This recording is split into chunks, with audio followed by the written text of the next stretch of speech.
Hello and welcome. Today's project is all about another health anxiety story of mine that's really powerful that I really want to share with you guys. You guys last week found that video to be useful.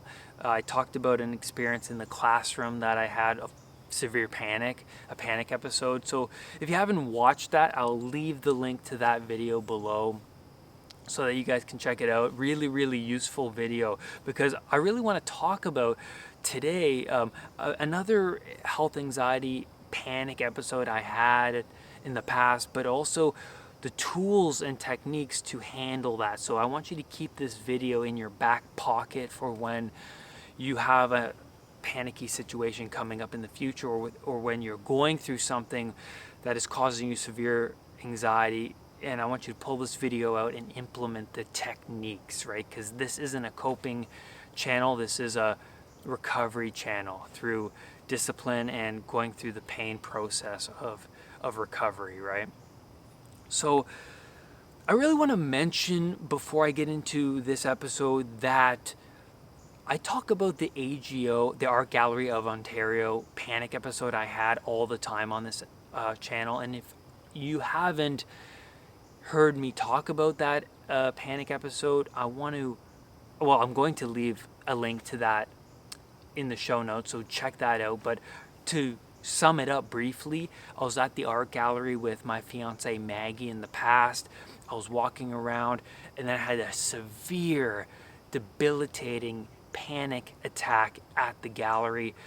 And the security came and it was overwhelming. I thought I was gonna faint. Maggie thought I was gonna faint or have a heart attack, and it was so overwhelming. And that was the beginning part of many weeks after that of severe panic and anxiety. And I mentioned this panic episode because recently, last week, I went back to the Art Gallery of Ontario, and I was walking around. We went to an exhibit, and I was walking around looking at the paintings and the pictures, and Maggie comes up to me and she says, "How do you feel?" And I said to her, "What do you mean, how do I feel?" "Feel great." And she's like, "Well, because, before, you used to have panic here, or this place used to cause you some anxiety." And I told her, and I thought to myself, well, yeah, that's funny. But then I told her, well, my anxiety right now is a level 0. I feel so good right now. I'm grounded. I'm in the present moment. I feel mentally healthy, strong, and physically strong and healthy. And the reason why my anxiety was a level 0 is because in the past, I went through this desensitization process at the gallery. I kept going back to the gallery even though it was causing me anxiety. So I had this severe panic attack at the gallery, and then the next time I came, I had strong anxiety, but it was lessening a bit. And then by the 6th time I went back there, my anxiety was like a level 3. And now that I'm back there, it's a level 0. Because like last week's video, I was talking about the desensitization process, gradual exposure to the situation that's making you feel anxious, because you want to make the association between the environment and safety with the amygdala, right? The amygdala, the fight, flight, or freeze response system in your brain, it needs to become bored of the situation in order for anxiety to lessen to like a level 0, right? The amygdala wants to be bored of it, right? It needs to be bored of it. You want to be bored of the environment so that you're not feeling anxious and overwhelmed by the situation.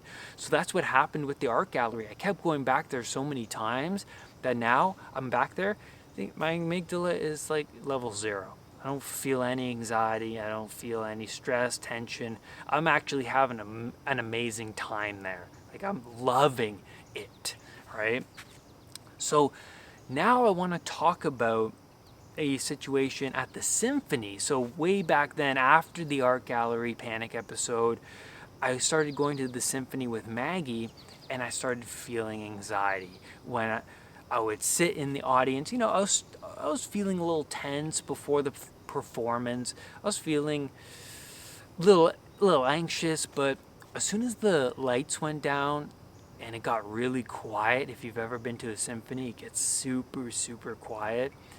That's when my anxiety reached a level 9, because at that point I started to feel these symptoms, right? At the time I didn't know it was anxiety, but I started to feel symptoms.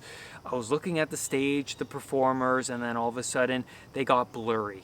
And then all of a sudden I started to recognize my shallow breathing, my lightheadedness, the rapid heart beating, and then the nausea came. And then I felt trapped, because then the voice came of, oh no, right? Oh no, what if I have to throw up? How am I going to get out of here? Like, I have to get up and shimmy my way out of here, and I'm going to disrupt other people's experience, and then I'm going to Maggie's gonna think I don't want to be here because she paid for the tickets, and she wants to enjoy my company, and what is she gonna think of me?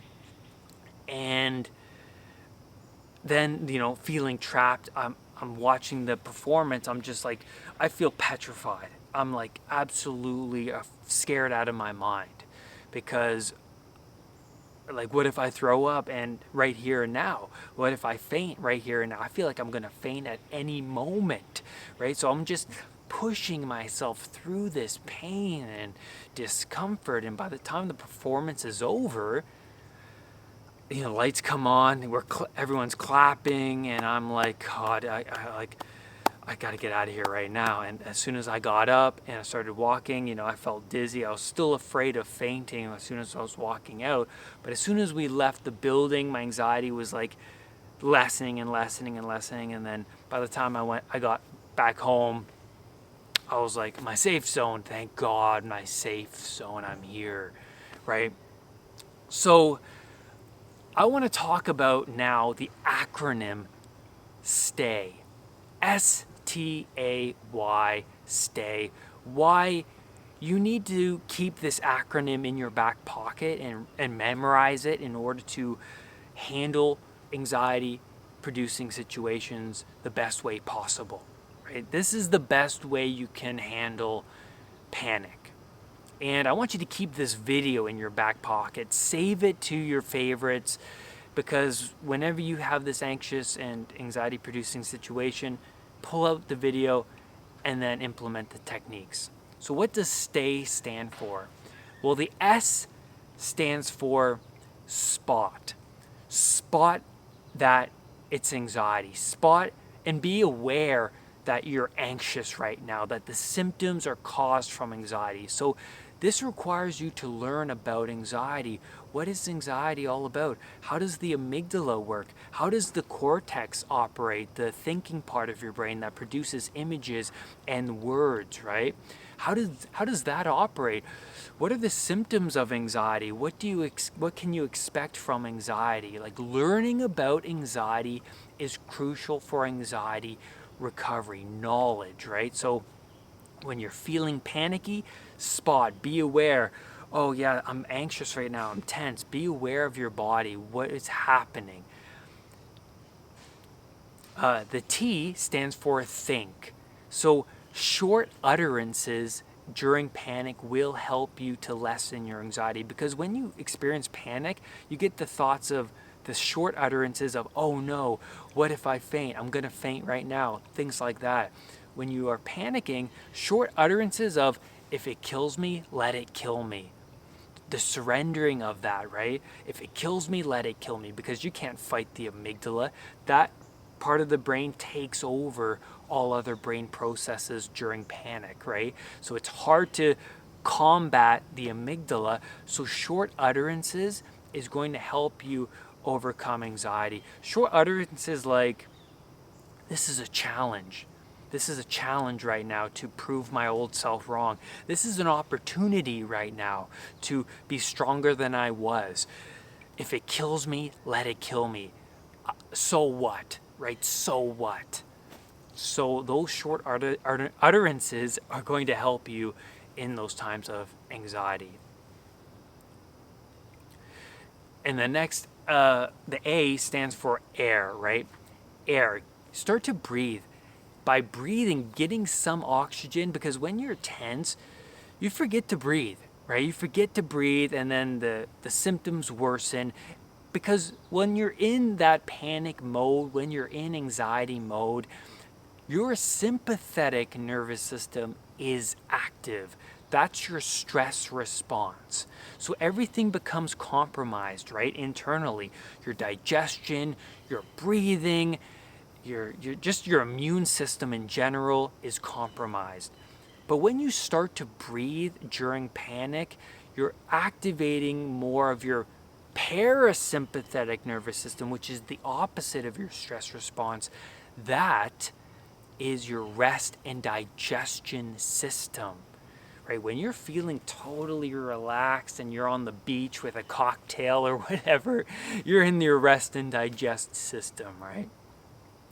So when you start to breathe, your breathing helps to activate your rest and digestion. So short breathing spurts, like 1, 2, hold, 1, 2, exhale, 1, 2, 3.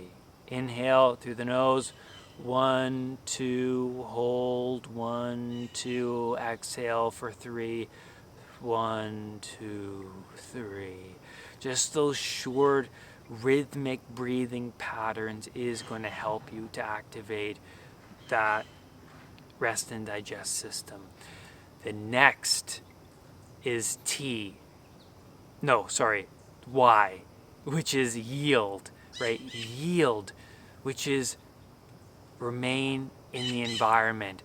Wait and let the anxiety pass, no matter how uncomfortable it is. So you hear the phrase, no pain, no gain. It literally applies to the anxiety response, the amygdala. No pain.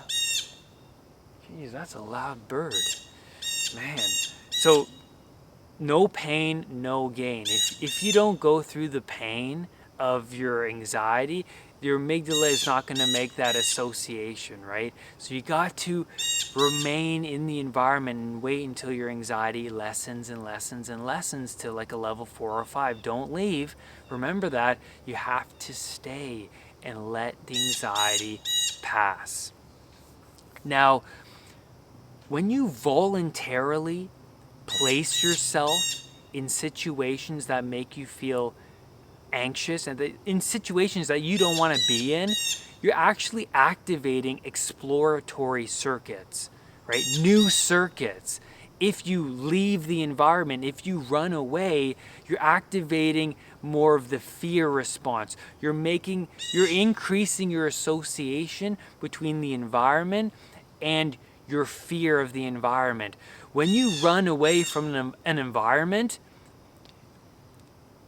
you lessen and the threat grows in size. But when you voluntarily place yourself in those situations that make you feel anxious, the threat lessens and you grow as a person. That's the beauty of the desensitization process. That's the beauty of you voluntarily placing yourself in situations that make you uncomfortable. The threat lessens, you grow. If you run away from the environment, the threat grows and you lessen. And that's what happened to me when I suffered from agoraphobia. I kept running away from situations like that. And then my world started to shrink smaller and smaller and smaller to the point that I couldn't even leave my home. Because then everything became a threat. The whole world became a threat.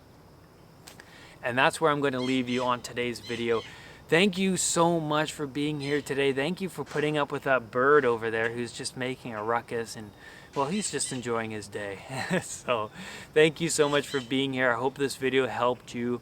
And remember, do not let anxiety define who you are. I will see you on the next video or podcast.